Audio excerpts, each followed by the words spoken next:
Ashamaa harka fuunee kabajamtoota hordoftoota maatii YouTube chaanaalii kiyya nagaa waaqayyoo hunduma keessaniif bakka isin jirtanitti isiniif haa baay'atu isiniin jecha akkam jirtu nagaa keessanii ani baay'ee nagaa kootii waaqayyoof haa galatu kabajamtoota hordoftoota kiyya. Tolee har'a viidiyoo haaraadhaan walitti deeminee jira jechuudha. Osoon gara viidiyoo kiyyaatti hin dabarreen duratti jechuudha. Warreen chaanaalii kiyyaaf haaraa taatanii chaanaalii kiyya subscribe gochuudhaan maatii kiyyatti dabalamaan isiniin jedha. Warreen immoo maatii kiyya taatanii jirtan jechuudha. Warreen jajjabeessitanii akkasuma yaada keessan naa qoodaa turtanii guddaa galatuumaa galanni keessan guddaadha. Onnee koorraa isin galateeffadha. Baay'een isin jaaladha. Guddaanaaf eebbifamaanaaf galatuumaan isiniin jedha kabajamtoota hordoftoota kiyya. Tolee viidiyoon haaraa qabadhee isinitti deebi'e jechuudha.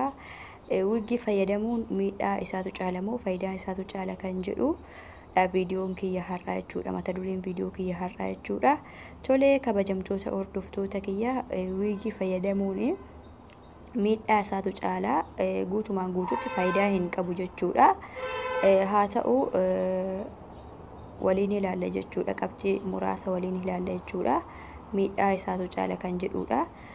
Tole kabajamtoota hordoftoota keenya miidhaan isaa immoo maal kan jedhu faayidaa hin qabu guutumaan guututti wiggii fayyadamuun faayidaa tokkoyyuu hin qabu. Miidhaa isaatu baay'ee daran baay'ataa jira jechuudha. Tole haa ta'u malee miidhaan isaa maal kan jedhu rifeensi keenya fuula duraan nu jalaa dhuma jechuudha. Yeroo hundumaa wiggii kan fayyadamnu kan ta'e ganamumaa galgala rifeensa keenya boqonnaa dhoowwinee wiggii kan bareeduma miidhagina nutti fakkaate wiggii kan fayyadamnu yoo ta'e rifeensi keenya fuula duraan jechuudha nurraa dhuma jechuudha. Gara dugda duubatti nu jalaa deema jechuudha kabajamtoota hordoftoota kiyya. Rifeensi tokko immoo fuula duraan dhumee gara dugda duubatti yoo deeme baay'ee nama jibbisiisa. Achumaan mul'aa deema jechuudha. Baay'ee nama dabbara nama jibbisiisa jechuudha kabajamtoota hordoftoota kiyya. Yeroo kamuu rifeensi gara fuula duraatiin qabaachuun baay'ee barbaachisaadha. Rifeensi gara dugda duubatti namarraa deemu baay'ee tokko nama yaaddessa akkasuma xiqqoo ilaaluuf illee baay'ee nama saalfachiisa jechuudha kabajamtoota hordoftoota kiyya. Inni kun immoo wiggiin immoo rifeensi keenya akka fuula duraan nu jalaa miidhamu yookiin nu jalaa dhumu taasisa jechuudha kabajamtoota hordoftoota kiyya. Inni kan biraa immoo wiggii fayyadamuun rifeensa keenya nu jalaa akka ciccitu taasisa jechuudha. Rifeensi keenya yeroo itti wiggii fayyadamne wiggiin gosa adda garaatu jira jechuudha.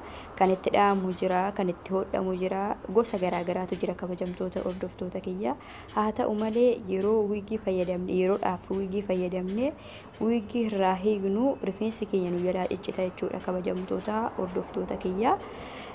Kan biraa immoo kan itti aanu bifa rifeensa keenyaallee ni jijjiira jechuudha.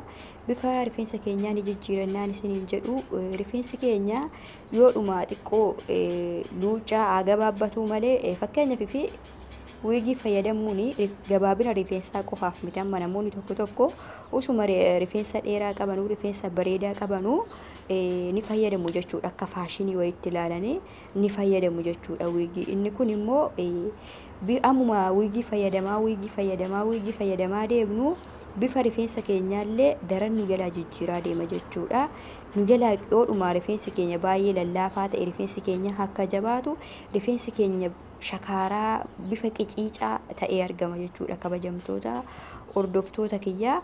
Bifa rifeensa keenyaa qofa osoo hin taane inni kan biraa immoo bifa keenyallee ni jijjiira jechuudha.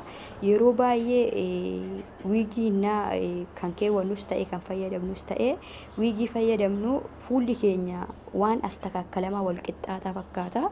Haa ta'u malee baay'ee nutti miidhaga jechuudha yeroo wiggii faana jirru. Haa ta'u garuu waan nutti miidhagee argamu fuulli keenya waan miidhagaa fakkaata. Haa ta'u malee yeroo wiggii sana ofirraa baafnee jennu akkasuma fuulli keenyallee ni jijjiirama jechuudha. Rifeensa keenya qofa hin jijjiiru wiggiin fuula keenyallee ni jijjiira kabajamtoota hordoftoota kiyya. Inni kan